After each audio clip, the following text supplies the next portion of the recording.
മങ്കരയിൽ തത്വമസി ഭജന സംഘം വാർഷികാഘോഷം സമാപിച്ചു. 65-അംഗ സംഘം ശബരിമലയിലേക്ക് യാത്രയായി. മങ്കര കല്ലൂർ കരടിമലക്കുന്ന തത്വമസി ഭജന സംഘത്തിന്റെ നേതൃത്വത്തിൽ ഒരു മാസക്കാലമായി നടന്നുവന്ന പരിപാടികൾക്ക് സമാപനമായി. സമാപനത്തിന്റെ ഭാഗമായി സംഘടിപ്പിച്ച ഗുരുസംഗമം സ്വാമി പ്രഭാകരാനന്ദ സ്വാമി ഉദ്ഘാടനം ചെയ്തു. സ്നേഹത്തോടെയും വാത്സല്യത്തോടെയും ബഹുമാനത്തോടുകൂടിയും ആദരവോടുകൂടിയും ജീവിക്കുക എന്നതാണ് അയ്യപ്പ ധർമ്മത്തിന്റെ അടിസ്ഥാനം. അയ്യപ്പന്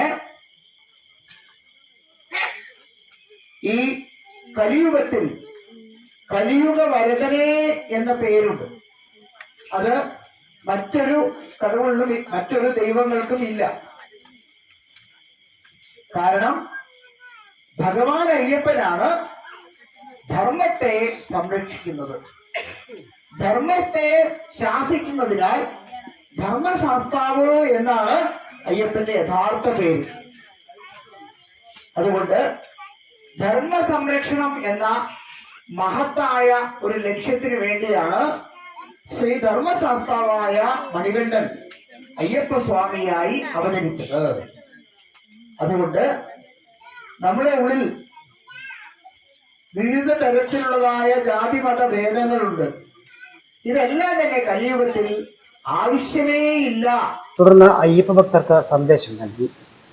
പ്രഭാഷകൻ ദിവൈ കേരളശ്ശേരി മുഖ്യപ്രഭാഷണം നടത്തി. ഗുരുസ്വാമി രമേശ് കേരളശ്ശേരി അധ്യക്ഷത വഹിച്ചു. ഗുരുസ്വാമി ബാലൻ പൂജകൾക്ക് നേതൃത്വം നൽകി. ചടങ്ങിൽ പ്രഭാകരാനന്ദ സ്വാമിയെ ശബരിമല സേവാ സംഘം സമിതി അംഗം കെ രമേശ് ഉപഹാരം നൽകി ആദരിച്ചു. K U Balakrishnan, K Santhosh, K Vinesh, Shyam Prasad, Sarath, Sivasankaran, K Manikandan എന്നിവർ പരിപാടികൾക്ക് നേതൃത്വം നൽകി. കഴിഞ്ഞ ദിവസം ദിവൈ കേരളശ്ശേരിയുടെ നേതൃത്വത്തിൽ സർവ ഐശ്വര്യപൂജയും നടന്നു. നിരവധി ഭക്തരാണ് ഐശ്വര്യപൂജയിൽ പങ്കെടുത്തത്. 65-അംഗ സംഘമാണ് തത്വമസി ഭജന സംഘത്തിന്റെ നേതൃത്വത്തിൽ ശബരിമലയിലേക്ക് യാത്രയായത്.